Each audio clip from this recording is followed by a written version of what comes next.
Good morning, good afternoon and good evening. Vector की इस series में हम सारे टॉपिक अपने कवर कर चुके हैं। Vector in 2D, 3D, resolution of vector in 3D। इसके अलावा हमारा जो डॉट प्रोडक्ट है या फिर क्रॉस प्रोडक्ट, लास्ट वीडियो में हमने अपना क्रॉस प्रोडक्ट वाला जो लेक्चर है उसको कंप्लीट किया था। आज वेक्टर कंप्लीट होने के बाद अब कुछ अच्छे क्वेश्चन हम करेंगे जो एक कंप्लीट वेक्टर चैप्टर का एक मिक्सअप होगा। इसके बाद हम करेंगे नीट और जे मेंस के PYQ यानी प्रीवियस ईयर क्वेश्चन, और उसके बाद एक वीडियो में हम करेंगे जे एडवांस के क्वेश्चन जो वेक्टर से रिलेटेड पूछे गए हैं। तो चलिए स्टार्ट करते हैं। तो मिक्सअप क्वेश्चन है कंप्लीट चैप्टर का। तो सबसे पहले एक सिंपल से सवाल से स्टार्ट करते हैं। कुछ अच्छे क्वेश्चन में लेकर के आया हूँ। ये सारे क्वेश्चन करने के बाद वेक्टर का शायद ही कोई ऐसा क्वेश्चन होगा जो आपसे रुक जाए या फिर जो आपसे सॉल्व ना हो। ठीक है, तो क्वेश्चन नंबर ए मेरे पास क्या है? Find out unit vector along I plus J. Find out unit vector along I plus J, इस तरह का सवाल है। एक बार आप क्वेश्चन को ट्राई करें, खुद करने की कोशिश करें, और फिर अगर क्वेश्चन आपसे सॉल्व नहीं होता है तब यहां पर देख करके इसका सॉल्यूशन क्वेश्चन का यहां पे देखें। तो आई होप ये आपने ट्राई किया होगा कि find out unit vector along I plus J. तो बड़ा सिंपल सा सवाल है, कैसे निकालेंगे इसका यूनिट वेक्टर? अगर इसको मान लेते हैं vector A equal to I plus J, तो यूनिट वेक्टर अगर मुझे निकालना है तो कैसे निकालेंगे? ये हो जाएगा वेक्टर A और नीचे वेक्टर A का मैग्नीट्यूड। तो ये मेरे पास क्या आएगा? वेक्टर A मेरे पास कितना है? I plus J upon 1 plus 1। 1 plus 1 क्यों लिखा? I के साथ जो कोफिशिएंट होगा इसका स्क्वायर करेंगे और J के साथ जो कोफिशिएंट होगा इसका स्क्वायर करेंगे। तो स्क्वायर करके आ जाएगा 1 प्लस 1। तो यहाँ से जो मुझे वेक्टर मिलेगा वो मिलेगा I plus J divide by root 2। तो ये मेरे पास क्या हो जाएगा? आंसर हो जाएगा। ये क्वेश्चन कराने का मेरा पर्पस ये है कि लास्ट वीडियो में जब मैंने क्रॉस प्रोडक्ट पढ़ाया था तो कई बार वहां पर बच्चे कंफ्यूज हो जाते हैं। कंफ्यूज कैसे होंगे? जैसे वहां पे आपसे बोल देता कि find out component of unit vector along I plus J. क्या बोल देता आपको कि कंपोनेंट ऑफ यूनिट वेक्टर, तब हम क्या करते हैं? I plus J bracket I plus J upon, अगर बोल देता कि find out component of unit vector along I plus J, ऐसा कुछ बोल देता है आपको क्वेश्चन कि find out component of unit vector along I plus J. क्या निकालना है? कंपोनेंट निकालना है। किसका? यूनिट वेक्टर का। तो यूनिट वेक्टर में मान सकता हूं I प्लस जे, और किसके अलोंग? इसके अलोंग। इसके अलोंग निकालेंगे अगर, तो क्या करेंगे? जैसे अगर यूनिट वेक्टर को मैं A वेक्टर मान लेता हूं I प्लस जे, और किसके अलोंग निकालना है? इसके अलोंग निकालना है। हो सकता है I प्लस जे ना होकर कोई दूसरा वेक्टर भी हो सकता था। सपोज करो यहाँ पे होता 2I प्लस जे, सपोज करो ऐसे होता 2I प्लस जे, फिर क्या करते? ये होता मेरे पास B vector 2I plus J. तो component of unit vector along 2I plus J, तो कैसे करेंगे? Component of unit vector along I plus J, यानी इस वेक्टर के अलोंग मुझे निकालना है। तो फिर हम क्या करते हैं? I प्लस जे और ब्रैकेट 2I प्लस जे, और नीचे I के साथ जो कोफिशिएंट है स्क्वायर और J के साथ जो कोफिशिएंट है स्क्वायर। यहाँ पे आता आंसर I प्लस जे और ब्रैकेट 2I प्लस जे, और नीचे मेरे पास हो जाता रूट 5। I वाले को I वाले के साथ मल्टीप्लाई करेंगे और J वाले को J वाले के साथ। ये मेरे पास हो जाता आंसर 3 बाय रूट 5। तब ये आंसर हो जाता। तो एक क्वेश्चन मेरे पास ये है और एक क्वेश्चन ये है, ताकि कंफ्यूजन आपको ना रहे। अगर पूछे unit vector along I plus J, तब तो सिंपल यूनिट वेक्टर मुझे निकालना है। अगर बोल दे component of unit vector along 2I plus J, तब इस तरीके से आपको इसको सोल्व करना पड़ेगा। तो आई होप थोड़ा सा डिफरेंस आपको समझ आया होगा यहाँ पे। तो इस क्वेश्चन को आप नोट करें, फिर नेक्स्ट क्वेश्चन की तरफ हम चलते हैं।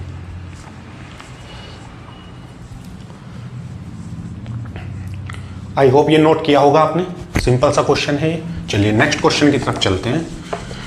अगर आपसे बोल दे, तो एक तो इस तरह का सवाल आपसे बोल देगा, तो ये बेसिक जो डिफरेंस है दोनों का आपको याद रखना है कि आपसे यूनिट वेक्टर पूछा है या फिर कंपोनेंट ऑफ यूनिट वेक्टर पूछा है। तो दोनों चीजों में डिफरेंशिएट करना आपको आना चाहिए। Question number 2, find out angle along X axis if vector A equal to vector I plus vector J। Simple सा सवाल है। क्या दिया है मुझे? क्या पूछा है? मुझसे पूछा है कि angle along X axis if vector A equal to I plus J। इस क्वेश्चन को आप ट्राई करें, करने की कोशिश करें, फिर इसको देखते हैं कैसे हम यहाँ पे सॉल्व करेंगे। ठीक है, तो अगर मेरे पास है वेक्टर I प्लस J, तो कैसे निकालेंगे? या तो आप इसको 3D वेक्टर में भी कन्वर्ट कर सकते हो। कैसे? I प्लस जे प्लस 0 के। इस अप्रोच के साथ भी इसको लिख सकते हैं। यहाँ पे एंगल किसके साथ निकालना है, मुझे एक्स एक्सिस के अलोंग निकालना है। तो इसका फॉर्मूला क्या होता था, cos alpha equal to coefficient of I, ये है मेरे पास 1 अपॉन मैग्नीट्यूड ऑफ कंप्लीट वेक्टर। तो आई के साथ जो होगा ये होगा 1, जे के साथ होगा 1 और ये तो मेरे पास है 0। यानी कॉस एल्फा की वैल्यू कितनी मिलेगी मुझे यहाँ से, ये मिलेगी 1/√2। और कॉस एल्फा 1/√2 किसके साथ होता है, ये होता है मेरे पास कॉस 45। यानी एल्फा की वैल्यू यहाँ से कितनी आ जाएगी 45 डिग्री। तो ये मेरे पास फाइनल आंसर हो जाएगा। तो इस तरह का भी सवाल अगर आपसे पूछेगा कि find out angle along X axis if vector equal to y plus J, तो इसको आप नोट करें। फिर नेक्स्ट क्वेश्चन की तरफ हम चलते हैं।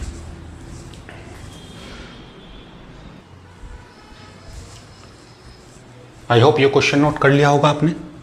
चलते हैं नेक्स्ट क्वेश्चन की तरफ, देखते हैं नेक्स्ट क्वेश्चन क्या है मेरे पास। अगर आपसे बोल दे, अगर आपसे दे दे क्वेश्चन को जिस तरीके से, कैसे क्वेश्चन देगा, जैसे आपको बोल दे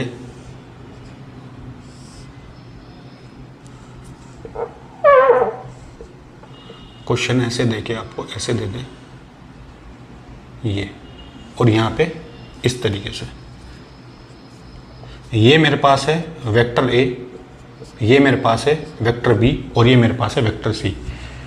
for the given figure which option is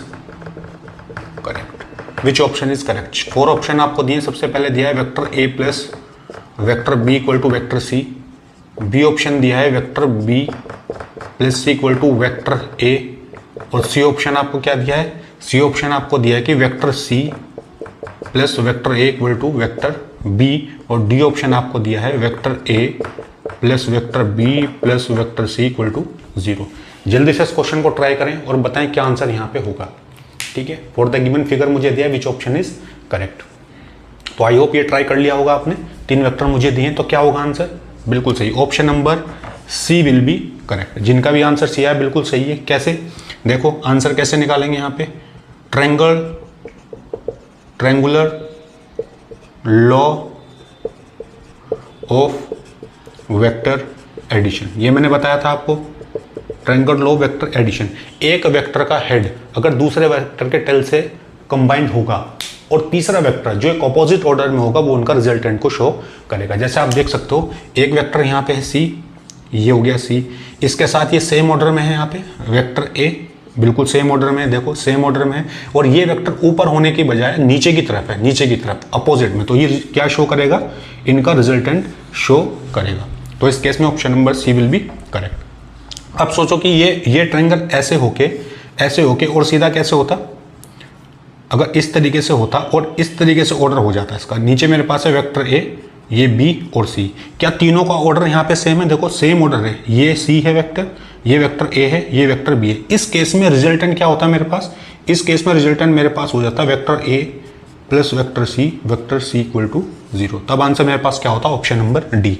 but question में मुझे क्या दिया, ये अपोजिट साइड मुझे दी है, इसलिए option number C will be correct. तो अगर सेम ऑर्डर होगा तो नेट रिजल्टेंट विल बी 0। ये बात नोट करके भी मैंने आपको लिखाई थी चैप्टर नंबर, जब मैंने लेक्चर नंबर 2 आपको बताया था कि जब वेक्टर लॉ ऑफ एडिशन को हमने पढ़ा था, तब मैंने बताया था कि अगर तीनों साइड सेम ऑर्डर में होगी तो उनका नेट रिजल्टेंट मेरे पास 0 होगा। तो इस क्वेश्चन को नोट करें, फिर नेक्स्ट क्वेश्चन की तरफ हम चलते हैं।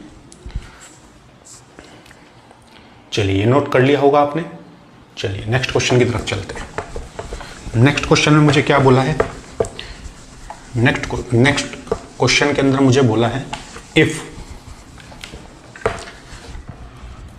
क्वेश्चन मुझे दिया है if vector A I cap A J cap plus 2a plus 3k cap and vector B 2i cap minus J cap minus K cap, A I cap minus 2j cap minus K cap, ये सवाल दिया है। Are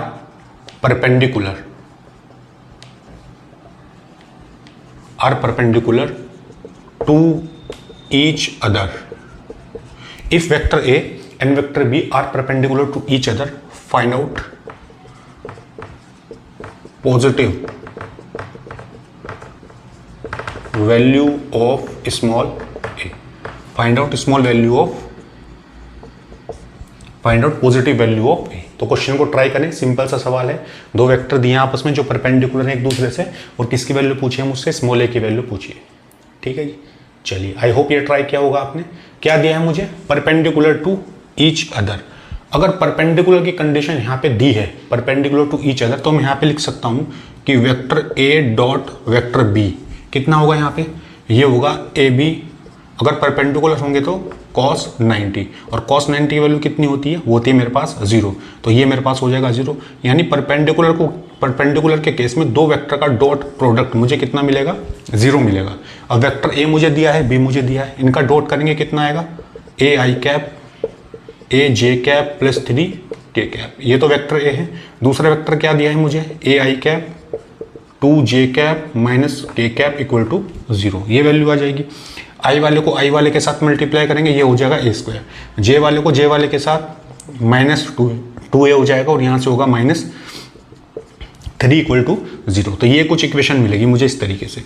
अब अगर इस equation को solve करना मुझे आता है अच्छे से, कैसे करेंगे, ए स्क्वायर, अगर इसको मैं थोड़ा सा ब्रेक करता हूँ, उसके पार्ट अगर मैं करूँगा तो कितना होगा, ये होगा +3a, ये होगा यहाँ पे -3a plus a -3 equal to 0, यानी मल्टीप्लाई करके कितना आना चाहिए, -3 आना चाहिए, और ऐड करने के बाद -2a, तो ये आएगा -3 और ऐड करने के बाद -2a। तो अगर यहाँ से मैं कॉमन लेता हूँ, a कितना बचेगा, a -3, और यहाँ से +1 कॉमन लेता हूँ तो अंदर आएगा a -3 इक्वल टू 0। इसको क्या लिख सकते हैं, a +1 लिख सकते हैं, और इसको लिख सकते हैं a -3 इक्वल टू 0।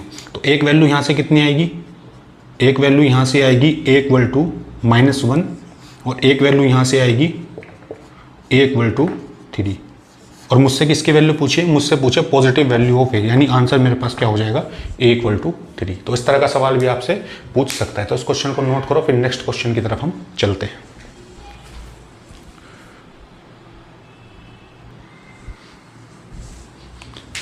चलिए, नोट कर लिया होगा आपने। चलिए बढ़ते हैं नेक्स्ट क्वेश्चन की तरफ। बड़ा सिंपल सा सवाल था, पॉजिटिव वैल्यू मुझसे पूछी थी तो निकाल सकते हैं। चलिए आगे देखते हैं। नेक्स्ट क्वेश्चन में मुझसे पूछा है, सवाल मुझे दिया है, सवाल में क्या बोला है, सवाल में मुझे दिया है इफ फाइंड आउट, सिंपल मुझे बोला है find out angle between, find out angle between vector A plus vector B and vector A cross vector B, ये मुझे पूछा है। और ऑप्शन मुझे क्या दिया है, मुझे दिया है 0 डिग्री, मुझे दिया है π/2, मुझे दिया है π/4, और मुझे दिया है 2π/3। ये सिंपल सा सवाल मुझसे पूछा है, तो एक बार इस क्वेश्चन को आप ट्राई करो करने का, क्या आंसर हो सकता है। यहाँ पे एंगल पूछा है वेक्टर ए प्लस बी और ए क्रॉस बी, तो थोड़ा सा आपको समझ के इस क्वेश्चन को करना है, तब आपको आंसर यहाँ पे मिलेगा। चलिए आई होप ये ट्राई किया होगा आपने, तो इसको सोल्व करने की कोशिश करते हैं। यहाँ पे मैं लिखता हूँ आंसर, ठीक है। तो देखते हैं वेक्टर ए प्लस बी का मैग्नीट्यूड। तो देखो, अगर मैं एक प्लेन में थोड़ा इसको समझ के करेंगे तो मुझे लगता है कि थोड़ा इजी रहेगा आपके लिए। देखो, अगर एक प्लेन में यहाँ पे मेरे पास है वेक्टर ए और यहाँ पे मेरे पास है कितना, वेक्टर बी, और उनके बीच का कुछ एंगल हो सकता है थीटा। लेकिन मुझे इतना पता है कि अगर मैं दो वेक्टर को ऐड करता हूँ तो इनको क्या लिखता था, मैं लिखता था resultant vector A plus vector B, यानी इनका रिजल्टेंट कुछ होगा। और अगर ये दो वेक्टर कुछ इस तरीके से होंगे तो इनका रिजल्टेंट कहीं यहाँ से पास करेगा बीच से, ये होगा मेरे पास आर। ऐसे कुछ ड्रॉ करते थे हम। अगर इसको थोड़ा और आगे में बढ़ाता हूँ इधर, तो ये मेरे पास कुछ इस तरीके से आता था। अगर आपको याद हो तो ये मेरे पास होता था नेट रिजल्टेंट, तो वो सेंटर की तरफ एक्ट करता था ऐसे। और इस आर की वैल्यू कितनी होती थी, vector A plus vector B, इन दोनों के बीच का एंगल कितना, थीटा। चलिए, तो प्लेन की बात हो गई, एक प्लेन की बात हो गई, यहाँ पे एक्स और यहाँ पे वाई। अब ए क्रॉस बी, ए क्रॉस बी का रिजल्टेंट क्या होगा? अगर ये वेक्टर ए है और बी है तो इनका रिजल्टेंट हमेशा किधर एक्ट करेगा? देखो, अगर वेक्टर ए से बी की तरफ फिंगर में कर्ल करता हूं तो थंब की डायरेक्शन किधर आएगी? ऊपर की तरफ। लास्ट लेक्चर में हम ये पढ़ चुके हैं। तो अगर थंब मेरे पास ऊपर आएगा तो मुझे क्या मिलेगा? मैंने बोला था कि या तो मुझे मिलेगा नया वेक्टर सी, और या फिर मुझे क्या मिलता है? ए क्रॉस बी मिलता है, या फिर क्या मिलता है? ए क्रॉस बी। अब आप यहां से देख सकते हैं कि ये रिजल्टेंट मेरे पास क्या है? ये मेरे पास है vector A plus vector B. ये आर मेरे पास है vector A plus vector B, और इस ए प्लस बी और ए क्रॉस बी बीच के एंगल कितना है मेरे पास? ये एंगल मेरे पास है 90 डिग्री। इसलिए आंसर मेरे पास क्या होगा? Option number B. तो answer will be pi by. तो आई होप थोड़ा सा समझ आया होगा आपको कि दो वेक्टर का रिजल्टेंट हम ऐसे निकालते थे, ए प्लस बी, और क्रॉस की डायरेक्शन किधर होगी? प्लस के डायरेक्शन, यानी ऊपर की तरफ। तो ए क्रॉस बी और ए प्लस बी बीच का एंगल कितना हो जाएगा यहाँ पे? 90 डिग्री। तो answer will be B, will be correct. तो चलिए इस क्वेश्चन को नोट करिए, फिर नेक्स्ट क्वेश्चन की तरफ हम चलते हैं।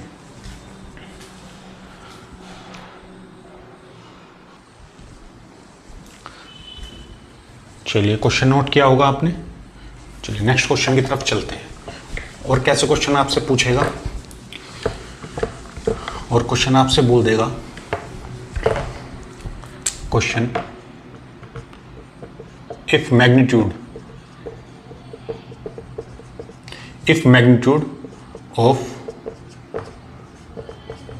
To vector is 5 newton and 10 Newton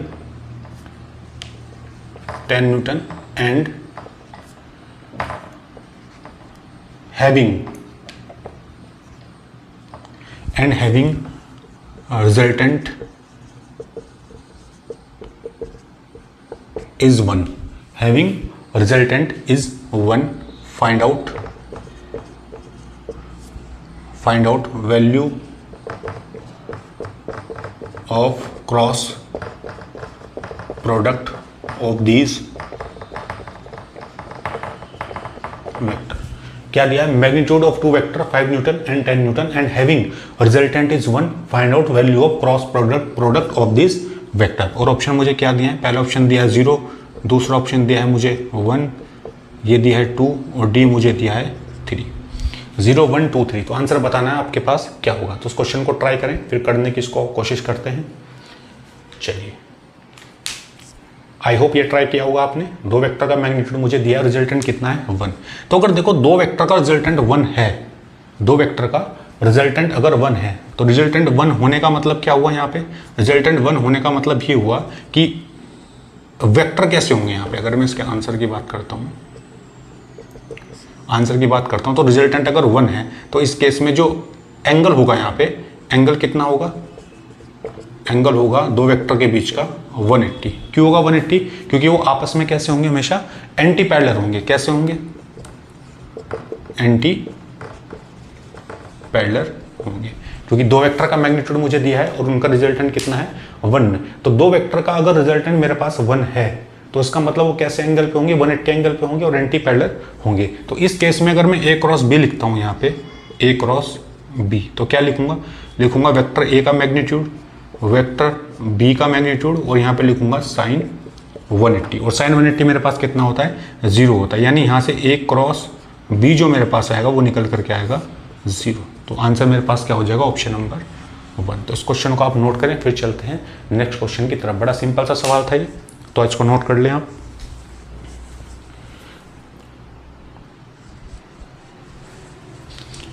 चलिए, नोट किया होगा आपने। यहाँ पे ये 6 न्यूटन है, 5 न्यूटन एंड 6 न्यूटन। ठीक है, इस तरह से क्वेश्चन है। टू वेक्टर का रिजल्टेंट कितना? 5 न्यूटन एंड 6 न्यूटन, और उनका रिजल्टेंट कितना होगा? 1 होगा। भाई 5 न्यूटन 6 न्यूटन होगा तो मैक्सिमम वैल्यू यहाँ पे कितनी होगी?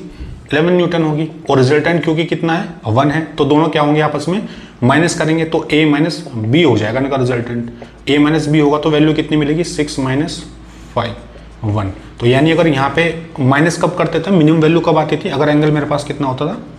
180 डिग्री। तो उसको याद रखेंगे आप, इसलिए मैंने वहाँ पे लिखा है एंगल 180। तो एंटी पैरेलल होंगे तो ए क्रॉस भी कितना आ जाएगा? साइन 180, जिसकी वैल्यू होती है 0, और आंसर मेरे पास कितना होगा?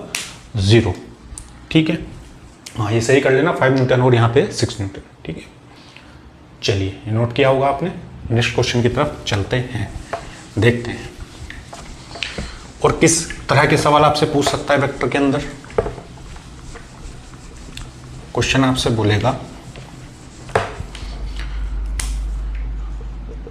क्वेश्चन बोलेगा इफ वेक्टर p, इफ, या फिर इसको ऐसे लिख लो, if vector a equal to 2i cap bj cap plus 2k cap and vector b equal to 2i cap 2j cap plus 2k cap are parallel to each other, find value of b। Option आपको क्या दिया है, b equal to 2, b equal to -2, b equal to -4 और b equal to 0। ये 4 option आपको दिए हैं, try करें आप खुद से और b की वैल्यू मुझे बतानी है कितनी होगी। इस तरह का सवाल मैंने क्रॉस प्रोडक्ट के अंदर भी आपको करा है। तो आई होप क्वेश्चन को नोट किया होगा आपने, ट्राई किया होगा। सॉल्यूशन यहाँ पे देखते हैं, देखें सॉल्यूशन कैसे करेंगे।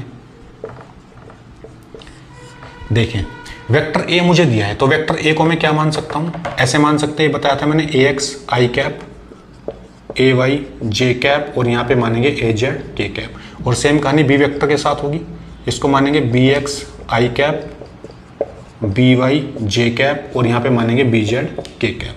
तो पैरेलल के केस में क्या लिखते थे हम, ax by bx equal to ay by by और इसको मानते थे az बाय bz। इस तरह की कंडीशन हम लेते थे, ठीक है। तो ax की जगह यहाँ पे क्या है 2 और bx की जगह यहाँ पे क्या है 2। ay कितना है मेरे पास b और by कितना है 2।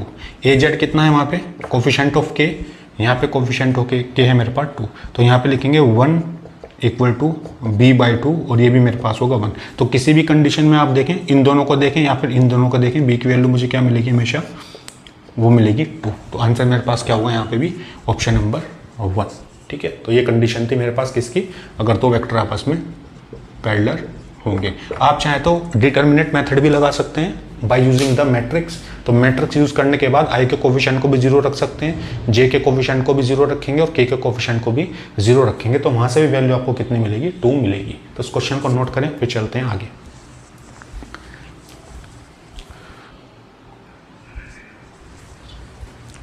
चलिए नोट किया होगा आपने, क्या पूछा था मुझसे, b की वैल्यू पूछी थी, तो ये मेरे पास आंसर हो जाएगा। चलिए आगे चलते हैं नेक्स्ट क्वेश्चन की तरफ। नेक्स्ट क्वेश्चन मुझे क्या बोला है, नेक्स्ट क्वेश्चन मुझे बोला है if magnitude of vector a cross vector b equal to magnitude a of magnitude b, then find out angle between vector a and vector b। ये मुझसे पूछा है। ऑप्शन मुझे दिए हैं 0 डिग्री, b ऑप्शन दिया है 45 डिग्री, c ऑप्शन दिया है 60 डिग्री और d ऑप्शन मुझे दिया है 90 डिग्री। ये 4 ऑप्शन मुझे दिए हैं। क्वेश्चन को ट्राई करें करने का, देखें एक बार किस तरीके से इसको सॉल्व करेंगे और फिर यहाँ पे सॉल्यूशन हम देखते हैं, ठीक है। तो ये सवाल है मेरे पास सिंपल, तो इस क्वेश्चन को नोट करें। आई होप नोट किया होगा आपने। चलिए अब देखते हैं इसको कैसे हम सॉल्व करेंगे। मुझे दिया है वेक्टर a क्रॉस b और a डॉट b। एंगल किसके बीच में बताना है, a और b के बीच में एंगल मुझे बताना है कि कितना होगा, ठीक है। तो पहले इसको लिख लेते हैं, vector a cross vector b। देखो ये मुझे दिया है इक्वल टू कितना दिया है, vector a dot vector b, ये दिया है। a क्रॉस b को मैं क्या लिखता हूँ, इसको लिखता हूँ magnitude of a magnitude of b और लिखता हूँ यहाँ पे sine theta. a dot b को क्या लिखता हूँ, इसको लिखता हूँ magnitude of vector a magnitude of vector b और फिर इसको लिखते हैं कॉस थीटा। इस a से ये कैंसिल, इस b से ये भी कैंसिल, यानी यहाँ से लिखेंगे हम साइन थीटा इक्वल टू हो जाएगा यहाँ पे कॉस थीटा। इसको नीचे लेके आएंगे तो ये हो जाएगा sine theta divide by cos theta और यहाँ पे वैल्यू कितनी मिलेगी, 1 मिलेगी। और ये वैल्यू मेरे पास क्या होती है, ये होता है टेन थीटा इक्वल टू 1 और टेन थीटा में 1 किसकी वैल्यू होती है, ये होती है मेरे पास tan 45 डिग्री। तो यहाँ से थीटा कितना आएगा मेरे पास, यहाँ से थीटा मेरे पास आएगा 45 डिग्री। तो ये आंसर हो जाएगा मेरे पास। तो option number B will be correct, ठीक है। तो इस तरह का सवाल आपसे पूछेगा जिस क्वेश्चन को आप आराम से सॉल्व कर सकते हैं। ठीक है जी, तो इस क्वेश्चन को नोट करें, फिर चलते हैं आगे।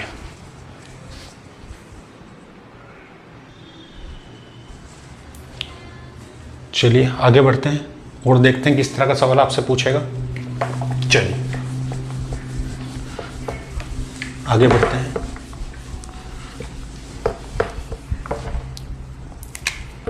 क्वेश्चन क्या है मेरे पास, what vector must be added, what vector must be added to two vector p equal to 2i cap plus j cap plus k cap and vector q equal to 3i cap minus j cap minus 3k cap, so that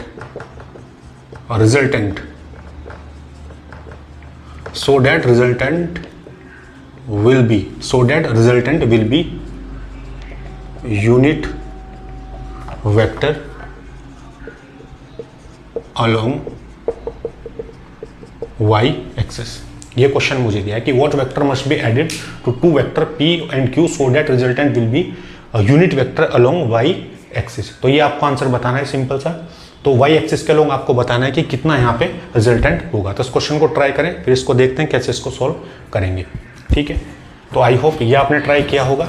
अब इसका solution देखने की कोशिश करते हैं कैसे इसका solution करेंगे। बड़ा सिंपल सा सवाल है। क्या पूछा है मुझसे, what vector must be add, यानी किस वेक्टर को इन दो वेक्टर के साथ ऐड करें ताकि रिजल्टेंट मुझे कितना मिले, unit vector along Y axis मुझे मिले। तो मैं क्या मान लेता हूँ, माना मैंने कि किस वेक्टर को मैंने ऐड किया, मैंने माना कि ए वेक्टर को ऐड किया मैंने किसके साथ, एक तो इस पी वेक्टर के साथ और इस क्यू वेक्टर के साथ, सो डैट रिजल्टेंट मुझे कितना मिले, unit vector along Y axis. तो वाई एक्सिस के अलोंग यूनिट वेक्टर क्या होता है मेरे पास, वो होता है जे कैप। तो ये कंडीशन मिलेगी मुझे। तो क्या करेंगे, ए कैप तो मुझे निकालना ही है, ए वेक्टर पी मुझे कितना दिया है, ये दिया है 2i कैप प्लस जे कैप और प्लस यहाँ पे के कैप, और क्यू कितना दिया है 3i cap minus J cap minus 3k cap, और इक्वल टू कितना है यहाँ पे, ये मेरे पास जे कैप। तो इसको अगर मैं सॉल्व करूँगा यहाँ पे तो ये कितना होगा, ये होगा मेरे पास 3i कैप, ये हो जाएगा 5i कैप, ये हो जाएगा मेरे पास 0j कैप, लिख सकते हैं प्लस जे और माइनस जे 0 हो जाएगा, और ये मेरे पास होगा -2k cap equal to J cap. ठीक है, इसको इधर लेके आते हैं तो ए वेक्टर कितना होगा यहाँ से, ये होगा जे कैप माइनस 5i कैप, तो 0j कैप तो 0 होगा, इधर आके कितना हो जाएगा +2k कैप, यानी ए वेक्टर मुझे कितना मिलेगा, थोड़ा सा ऑर्डर में इसको लिख लेते हैं, 5i कैप प्लस जे कैप और +2k कैप।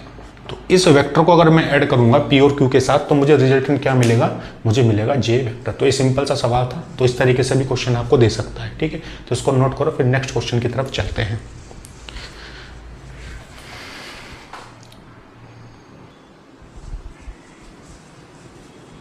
चलिए आगे बढ़ते हैं। तो ये था मेरे पास वेक्टर ए। चलिए अब आगे क्वेश्चन आपको दिया है, सिंपल सा सवाल आपको दिया है। क्या दिया है, आपको दिया है question, if vector A, vector B and vector C satisfy the relation, if तीन vector satisfy the relation vector A dot vector B equal to 0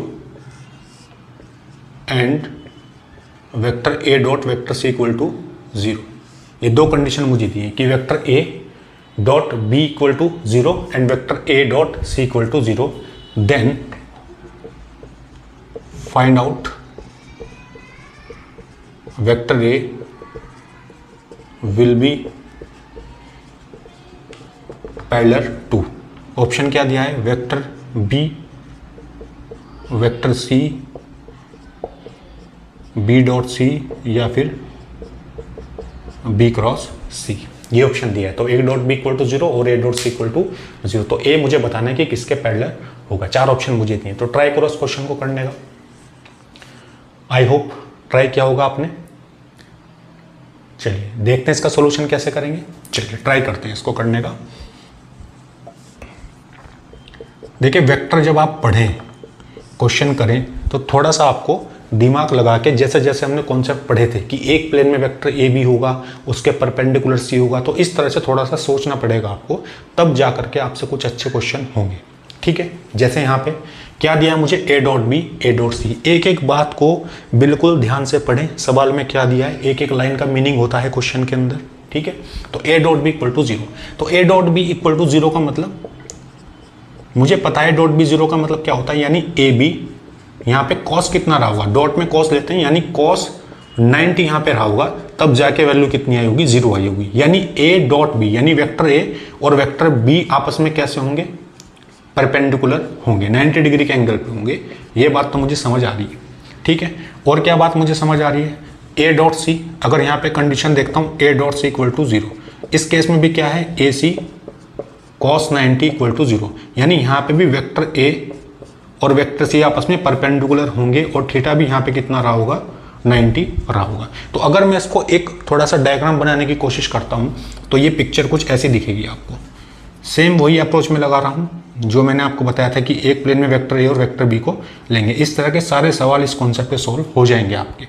तो अगर ये मैंने माना वेक्टर बी और जनरल ये माना मैंने वेक्टर सी, इस तरीके से माना, एक वेक्टर बी और इधर की तरफ मान लेते हैं, ये मैंने माना इधर वेक्टर सी, बी और सी वेक्टर हो गए।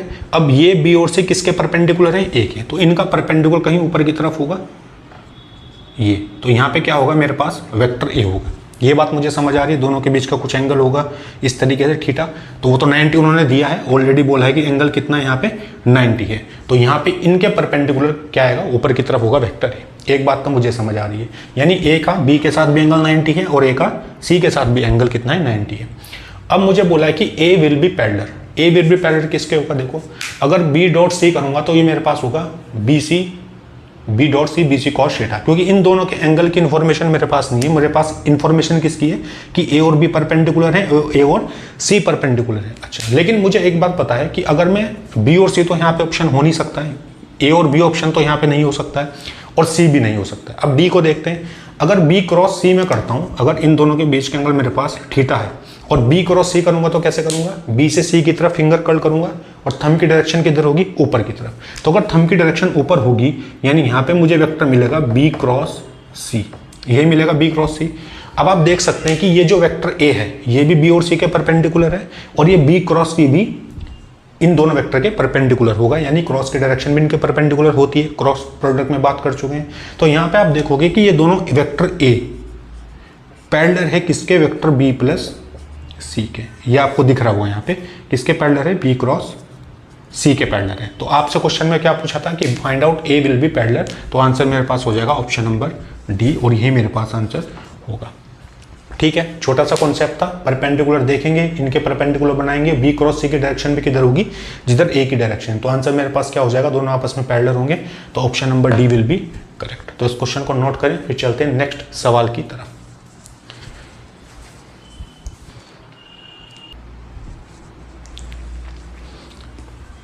चलिए क्वेश्चन नोट कर लिया होगा आपने। तो इस तरह से थोड़ा सा कॉन्सेप्चुअल क्वेश्चन भी आपसे पूछ सकता है, तो ये भी आपको अप्रोच पता होनी चाहिए। चलिए नेक्स्ट क्वेश्चन देखते हैं। नेक्स्ट सवाल क्या देगा आपको,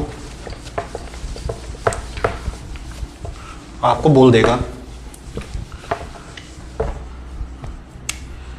क्वेश्चन देगा if angle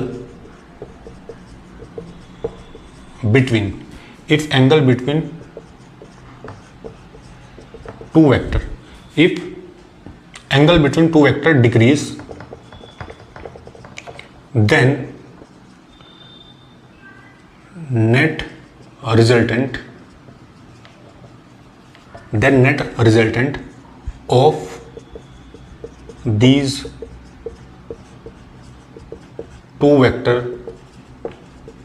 will be, if angle between two vector decrease then net resultant of these two vector will be, option number A decrease, option number B increase, option number C increase then decrease. Option number D, none of this.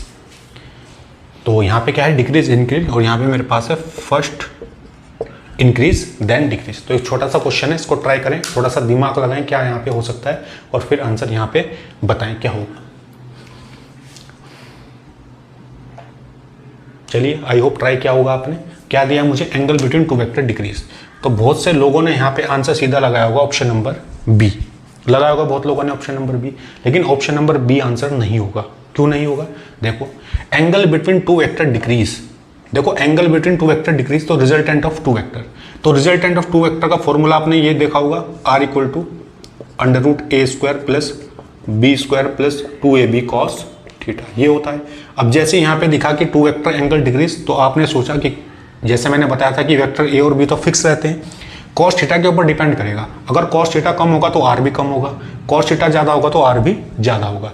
अब आपने देखा होगा कि to vector के बीच में angle decrease हो रहा है, तो आपने सोचा होगा कि कॉस थीटा कम हो रहा है, तो रिजल्टेंट भी यहाँ पे, अगर कॉस थीटा यहाँ पे एंगल कितना हो रहा है, अगर यहाँ पे दो वेक्टर के बीच का एंगल कम हो रहा है, यानी कॉस थीटा कम हो रहा है, तो रिजल्टेंट भी कम होगा। आपने ऐसा कुछ सोचा होगा, लेकिन ऐसा नहीं होगा। क्यों नहीं होगा, देखो देखो यहाँ पे क्या करेंगे, आंसर क्या होगा, देखो अगर आप लगाते हो, देखो decrease increase, find increase then decrease, none of this. तो क्वेश्चन को कैसे करेंगे, आपकी अप्रोच सोचने की ये थी कि कॉस थीटा कम होगा तो आर भी कम होगा, लेकिन ऐसे नहीं होगा। कैसे करेंगे इसको, देखो मुझे बोला है कि टू वेक्टर के बीच का जो एंगल है वो कम हो रहा है। क्या कम हो रहा है, दो वेक्टर के बीच का एंगल, ना कि उसने ये बोला है कि कॉस थीटा कम हो रहा है। तो अगर एंगल कम होगा, एंगल कम होने का मतलब पहले एंगल कितना था, पहले एंगल था 90, और उसके बाद एंगल कितना हो गया, 0 हो गया। ये मान सकते हैं एंगल ऐसे कम होगा। तो कॉस 90 की वैल्यू कितनी होती है, कॉस 90 की वैल्यू होती है 0, और कॉस 0 की वैल्यू कितनी होती है 1, यानी कॉस की वैल्यू क्या होगी, यहाँ से यहाँ तक जाते हुए बढ़ेगी।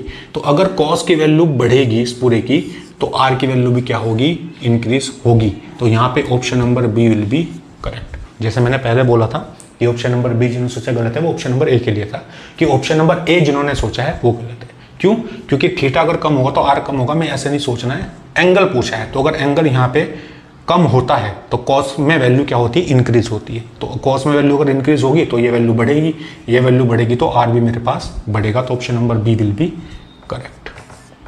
ठीक है, तो ऐसे आपको सोचना है। तो ये छोटा सा सवाल था, इसको नोट करें, फिर चलते हैं नेक्स्ट क्वेश्चन की तरफ।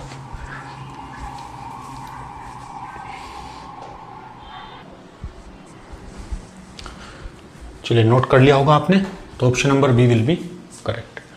ठीक है, चलिए देखते हैं क्वेश्चन क्या बोलेगा मुझसे। अगर आपको ऐसे सवाल दे दे question, if magnitude of vector A plus B equal to magnitude of A और magnitude of B, then find out angle between vector A and vector B. तो इन दोनों वेक्टर के बीच में एंगल आपको बताना है कि कितना होगा अगर दोनों वेक्टर के बीच में एंगल आपसे बोल दे और कंडीशन मुझे ऐसे दे दे। और ऑप्शन मुझे क्या दिया है, 0 डिग्री, 90 डिग्री, 120 डिग्री, और यहाँ पे दिया है मुझे 180 डिग्री। ये चार तरह के एंगल मुझे दिए और आपसे पूछा angle between vector A and vector B. तो इसको ट्राई करो आप करने का, कैसे इसको सोल्व कर सकते हैं। दो वेक्टर के बीच का एंगल मुझसे बोला है। चलिए, आई होप ये ट्राई किया होगा आपने कि ए प्लस बी और वेक्टर ए और बी इक्वल है, तो एंगल बताना है वेक्टर और बी का बीच का। चलिए देखते हैं कैसे इसको सोल्व करेंगे। अगर इसको आंसर करने की कोशिश करते हैं तो वेक्टर ए प्लस बी का रिजल्टेंट कितना होगा, इसको हम लिखते थे क्या, √a² plus b² plus 2ab cos theta, ये लिखते थे। तो इफ a प्लस बी किसके इक्वल है, इनका रिजल्टेंट ए के इक्वल है, बी के इक्वल है। यानी यहाँ पे अगर मैं ए और बी को, इस सारी कंडीशन को अगर मैं एक वेक्टर x मान लेता हूँ रिजल्टेंट, तो वो कितना दिया है मुझे एक तरीके से, वो मुझे दिया है x² plus x² plus 2x into x into cos theta. ये कंडीशन मुझे दी है। दोनों साइड का स्क्वायर करेंगे, स्क्वायर बोथ साइड। अगर स्क्वायर करेंगे कितना होगा, ये होगा x² equal to X square plus 2x into X into cos theta, इससे कैंसिल हो जाएगा। तो अगर मैं इसको लिखूंगा ये आएगा 2x square cos theta equal to minus X square, ये वैल्यू आएगी यहाँ से। इस एक्स स्क्वायर से ये एक्स स्क्वायर कैंसिल, तो कॉस थीटा यहाँ से कितना आएगा -1/2, और कॉस थीटा -1/2 किसकी वैल्यू होती है, ये होती है 120। तो थीटा यहाँ से कितना आएगा 120 डिग्री आंसर मुझे मिलेगा। तो option number C will be correct. ठीक है, तो क्या करेंगे, दोनों वेक्टर का मैग्नीट्यूड सेम दिया है तो a प्लस बी एक्स मान लेंगे, इसको भी मैंने x माना, स्क्वायर किया दोनों साइड का, तो एंगल मेरे पास कितना आ गया 120 डिग्री। तो इसको नोट करो, फिर चलते हैं नेक्स्ट क्वेश्चन की तरफ।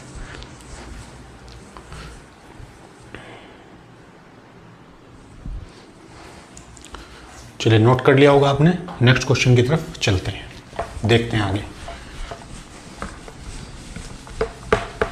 नेक्स्ट क्वेश्चन मुझे क्या बोला है,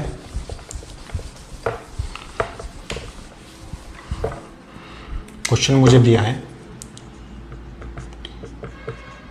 two force act an particle,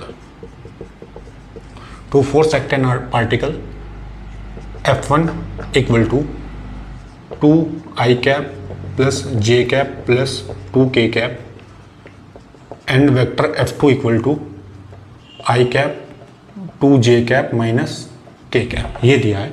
the force act on a particle इतना and displacement of particle to displacement of particle 1 2 3 2 1 2 1 2 2 2 2 2 3 2 find out work done by these forces. क्या दिया है, two force act on a particle F1 और F2 and displacement of particle 1 2 1 2 2 3 2 find out work done by this forces. तो try करें इस question को करने का, सिंपल सा सवाल है, ऐसा क्वेश्चन मैंने कराया भी आपको। चलिए, मुझे लगता है कि ट्राई किया होगा आपने। कैसे करेंगे इसको, अगर मुझे दिया है, देखिए अगर मेरे पास होता सिंगल फोर्स तो आप बोलते फोर्स इनटू डिस्प्लेसमेंट और सीधा वर्क डन वहां पे निकाल देते। तो अगर दो या दो से ज्यादा फोर्स अगर आपको दे तो आप क्या करो, नेट फोर्स निकाल लो पहले।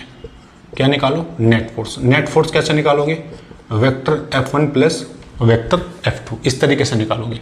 वेक्टर F1 कितना दिया है 2i cap plus j cap और प्लस 2k कैप, और दूसरा फोर्स मुझे क्या दिया है i cap plus 2j cap और माइनस k कैप। तो नेट फोर्स यहाँ से कितना आएगा बोलो, नेट फोर्स आपका यहाँ से आ जाएगा, इसको लिखेंगे 3i cap plus 3j cap और ये हो जाएगा प्लस k कैप।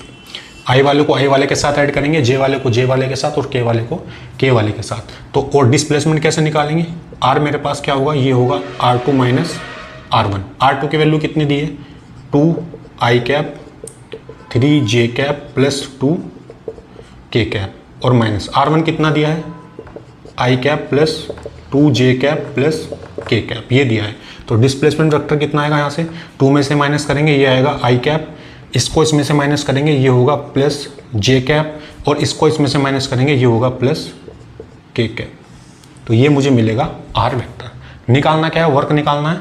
तो वर्क मेरे पास क्या होता है, फोर्स इंटू डिस्प्लेसमेंट। तो फोर्स कितना है 3i cap 3j cap plus k cap, और डिस्प्लेसमेंट कितना है i cap plus j cap plus k cap. तो वर्क यहाँ से कितना होगा, i वाले को i वाले के साथ मल्टीप्लाई करेंगे, ये होगा 3 प्लस j वाले को j वाले के साथ और k वाले को k वाले के साथ। तो वर्क डन की वैल्यू कितनी आएगी, 3 प्लस 3 6, ये मेरे पास आएगा 9 जूल। ठीक है, तो ये आंसर मेरे पास हो जाएगा। तो क्या करेंगे, पहले नेट फोर्स निकाल लेंगे, नेट डिस्प्लेसमेंट निकाल लेंगे और यहाँ से वर्क निकाल लेंगे, फोर्स इंटू डिस्प्लेसमेंट। दो वेक्टर का डॉट प्रोडक्ट मुझे क्या मिलता है, स्केलर मिलता है। ठीक है, तो इसको नोट करें, फिर चलते हैं नेक्स्ट क्वेश्चन की तरफ।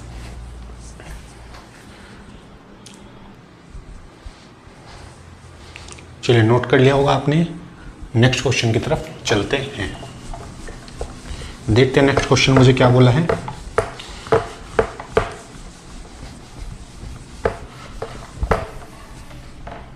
नेक्स्ट क्वेश्चन में मुझे बोला है, question if vector A equal to 1 newton, vector B equal to 2 newton and magnitude of vector A minus B equal to 2 newton, ये मुझे दिया है। Find out value of A plus B, ये मुझे निकालना है। ए का मुझे दिया 1 न्यूटन मैग्नीट्यूड, बी का 2 न्यूटन और ए माइनस बी का, इसको आप लिख लो, ये लिख लो आप यहाँ पे 3 न्यूटन। तो find out value of A plus B. तो ट्राई करें इस क्वेश्चन को करने का, फिर यहाँ पे देखते हैं कैसे इसको सॉल्व करेंगे।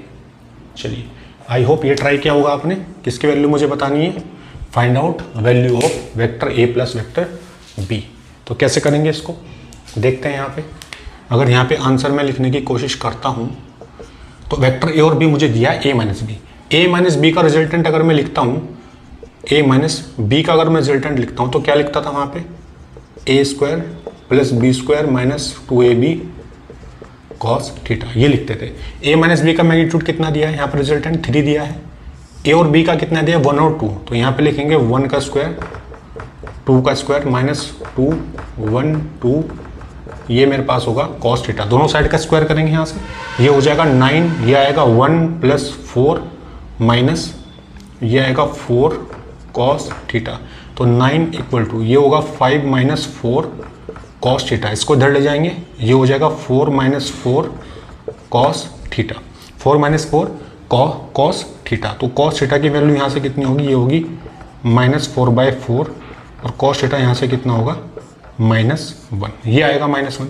अब यहाँ पे एंगल वगैरह देखने की जरूरत नहीं है क्योंकि डायरेक्टली हम वैल्यू यहाँ पे रख देंगे। तो ए प्लस बी अगर मुझे निकालना है तो क्या होगा? ए प्लस बी के लिए फॉर्मूला ये होता था A square plus B square plus 2ab cos theta. भाई इसी का रिजल्टेंट मुझे निकालना है वेक्टर ए और बी का।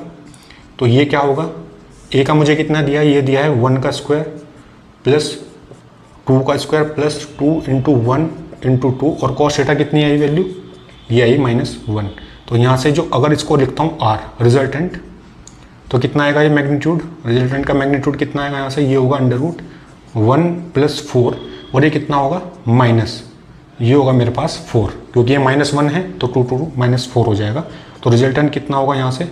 ये होगा 1 + 0, यानी रिजल्टेंट की वैल्यू कितनी आएगी यहाँ से? ये मेरे पास आएगी वैल्यू 1 न्यूटन। ये मेरे पास आंसर हो जाएगा। तो इस तरीके से भी क्वेश्चन आपसे पूछ सकता है। तो आपको ध्यान रखना है कि कैसे एंगल का यूज़ करेंगे और किस तरीके से रिजल्टेंट वहाँ पे निकालेंगे। तो इसको नोट करो, फिर चलते हैं आगे।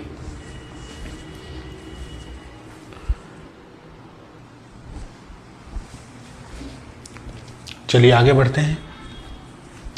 चलिए क्वेश्चन नोट कर लिया होगा आपने, देखते हैं आगे।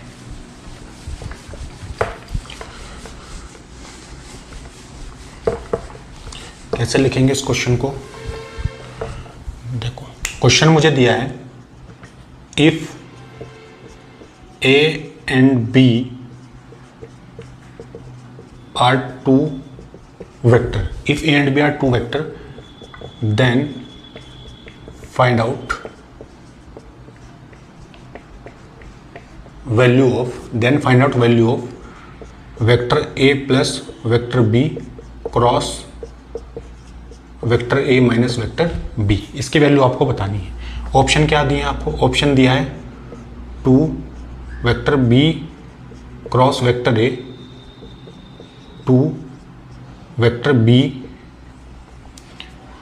-2 vector B cross vector A. Option दिया है 2 vector B plus vector A और D option -2 vector B plus vector A. इस तरीके से 4 ऑप्शन आपको दिए हैं। तो बताना है वैल्यू किसकी निकालनी है आपको? a + b cross a - b। तो ट्राई करें इस क्वेश्चन को, फिर देखते हैं इसका सॉल्यूशन कैसे करेंगे। चलिए, आई होप ट्राई किया होगा आपने। देखते हैं कैसे इसको सॉल्व करना है। किसकी वैल्यू मुझसे पूछी? a + b और a - b, a + b। तो जो गिवन आपको दिया है सबसे पहले वो वैल्यू आप लिखते चले जाओ, a - b ये दिया है। a वाले को a वाले के साथ मल्टीप्लाई करके लिखेंगे, a क्रॉस a, ये लिखा a क्रॉस a। और फिर यहाँ पे क्या आएगा? ये आएगा माइनस, यहाँ पे ये आएगा a क्रॉस b। ऐसे लिखेंगे। इसके बाद यहाँ पे मल्टीप्लाई करेंगे, ये होगा b क्रॉस a। एक मैंने बताया था कंटिन्यूस ऑर्डर के अंदर फॉलो करना है इसको, और ये आएगा माइनस b क्रॉस b। ऐसे लिखेंगे इसको। क्या मैंने पढ़ा है क्रॉस प्रोडक्ट के अंदर a cross a b cross b मेरे पास होगा यहाँ पे 0, क्योंकि दोनों का सेल्फ अगर क्रॉस करते हैं तो 0 मुझे मिलता है, तो ये वैल्यू हो जाएगी मेरे पास 0 माइनस ये होगा vector a cross vector b। इस b क्रॉस a को क्या मैं लिख सकता हूँ यहाँ पे b क्रॉस a, क्या इसको लिख सकते हैं माइनस a क्रॉस b, बिल्कुल लिख सकते हैं। तो इसको क्या लिखेंगे माइनस a क्रॉस b, ऐसे लिख सकते हैं। और ये मेरे पास हो जाएगा माइनस 0, ये तो 0 होगा यहाँ पे b क्रॉस b भी। तो ये वैल्यू मुझे कितनी मिलेगी यहाँ से, अगर ये वैल्यू मुझे निकालनी है इधर से, तो ये कितना मिलेगा, ये मिलेगा minus vector a cross vector b, और यहाँ पे आएगा 2। तो यहाँ से आंसर कितना मुझे मिलेगा माइनस 2 a क्रॉस b। या फिर इसको क्या लिख सकते हैं, इसको अगर मैं थोड़ा सोल्व करूँगा, अगर इसको निगेटिव की फॉर्म में लिखता हूँ तो ये मेरे पास होगा 2 b क्रॉस a। तो ये मेरे पास फाइनल आंसर हो जाएगा। तो ये मुझे ऑप्शन में क्या दिया है, ये मुझे ऑप्शन में दिया है ऑप्शन नंबर ए। तो option number A will be correct. तो ये मेरे पास आंसर होगा। तो उसको नोट करो, फिर चलते हैं आगे। सिंपल यहाँ पे कंडीशन आपको लगानी थी, तो आंसर आपको निकालना था।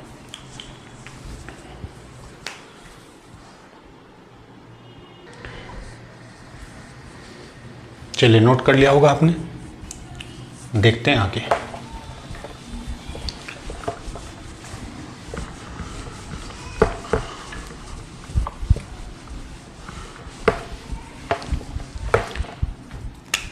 क्वेश्चन क्या दिया है, if vector A and vector B and vector C none of these are 0, vector a b and c none of these are 0, and vector a and vector b equal to 0, and vector b cross c equal to 0, vector b cross c equal to 0, then find out vector A cross vector सी।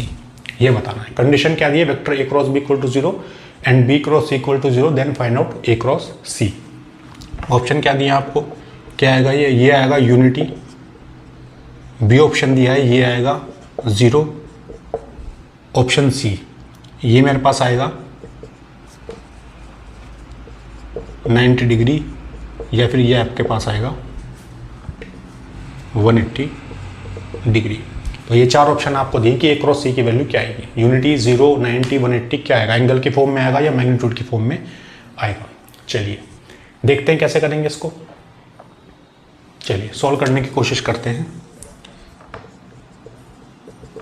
तो try किया होगा आपने, ये A B C none of these are 0, A cross B दिया है और B cross सी मुझे दिया है। तो ए क्रॉस बी 0 होने का मतलब ए क्रॉस बी यानी मैग्नीट्यूड ए बी साइन 0 होगा, तब ये वैल्यू जाके 0 आई होगी। यानी वेक्टर ए और बी आपस में कैसे होंगे, यहाँ पे वेक्टर और ए और बी के बीच का एंगल कितना है 0 डिग्री, तो दोनों पैरेलल होंगे। तो लिख सकता हूँ vector A parallel vector B, ये लिख सकते हैं। और सेम कहानी बी क्रॉस सी के साथ भी होगी। यहाँ पे ये कितना होगा बी सी साइन 0, ये वैल्यू आएगी मेरे पास 0। यानी यहाँ से वेक्टर बी पैरेलल रहा होगा किसके, वेक्टर सी के। ये कहानी यहाँ पे रही होगी दोनों के साथ। तो इन दोनों को कंबाइन करके क्या बोल सकता हूँ मैं कि vector A parallel vector B और पैरेलल वेक्टर सी, ये कंडीशन यहाँ पे मैं बोल सकता हूँ। तो अगर ए क्रॉस सी मुझसे पूछेगा, तो अगर ये कंडीशन होगी तो ए क्रॉस सी ये भी वैल्यू कितनी आएगी, 0 आएगी। क्यों आएगी 0, क्योंकि यहाँ पे ये दोनों वेक्टर भी आपस में कैसे होंगे, पैरेलल होंगे। यानी वेक्टर ए ऐसे होगा और सी यहाँ पे होगा, उनके बीच के एंगल कितना होगा 0 डिग्री। क्यों, क्योंकि पैरेलल हैं दोनों आपस में इस कंडीशन से। तो पैरेलल होंगे तो यहाँ पे मैग्नीट्यूड कितना आएगा, 0 आएगा। तो option number B will be correct. तो मैग्नीट्यूड कितना होगा यहाँ पे, ये होगा 0। तो ये मेरे पास आंसर हो जाएगा। तो इसको नोट करो, फिर चलते हैं नेक्स्ट क्वेश्चन की तरफ।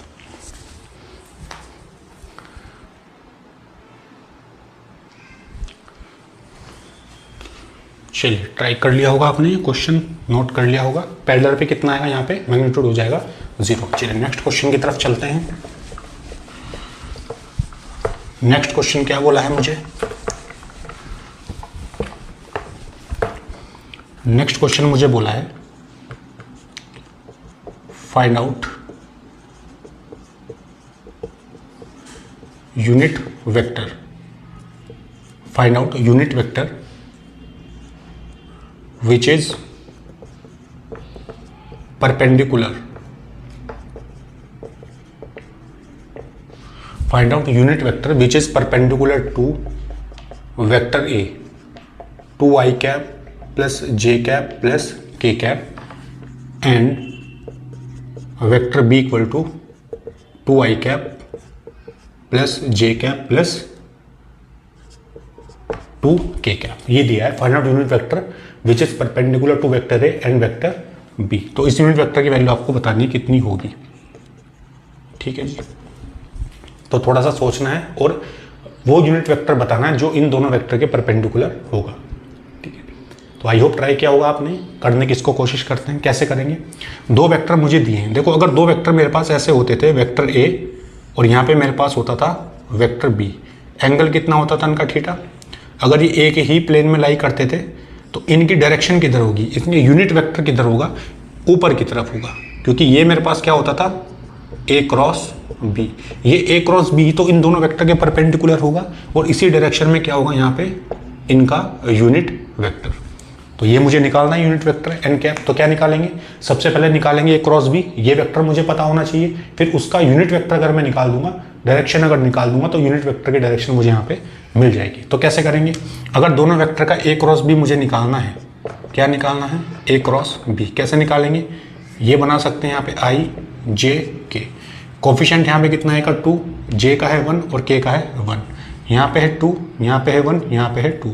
तो ए क्रॉस बी कैसे निकालेंगे, सबसे पहले लिखेंगे आई कैप, इस रो को यहाँ से हटाएंगे, ये हो जाएगा 2, ये होगा -1। फिर यहाँ पे लिखेंगे जे कैप, इस रो को यहाँ से हटाएंगे, इसको इससे मल्टीप्लाई करेंगे, हो जाएगा 4, इसको इससे मल्टीप्लाई करेंगे, ये आएगा 2, प्लस यहाँ पे लिखेंगे के कैप, के कैप लिखेंगे, ये हो जाएगा 2 - 2, ये हो जाएगा। तो ए क्रॉस बी यहाँ पे कितना आएगा, ये आएगा मेरे पास आई कैप, ये मेरे पास हो जाएगा -2 जे कैप और ये वैल्यू मुझे मिलेगी 0 के कैप। यानी ए क्रॉस बी कितना मिला मुझे, ए क्रॉस बी में मुझे मिला आई कैप -2 जे कैप।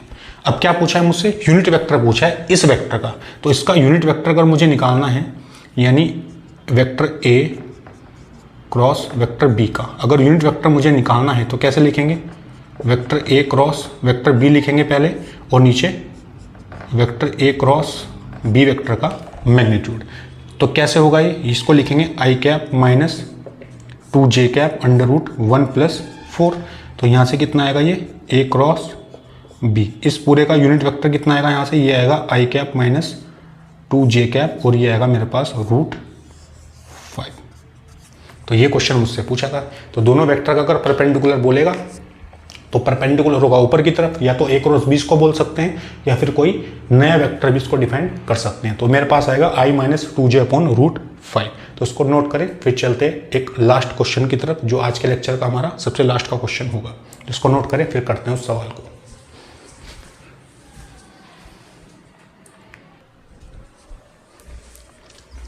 चलिए नोट कर लिया होगा आपने। तो आज का नेक्स्ट और लास्ट सवाल हम करते हैं। लास्ट क्वेश्चन क्या है मेरे पास,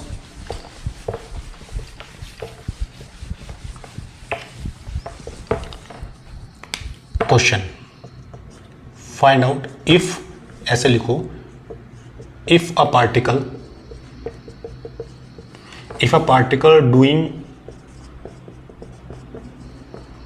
circular motion, if a particle doing circular motion with uniform speed, find out change in acceleration, uniform speed, find out change in acceleration p1 to p2।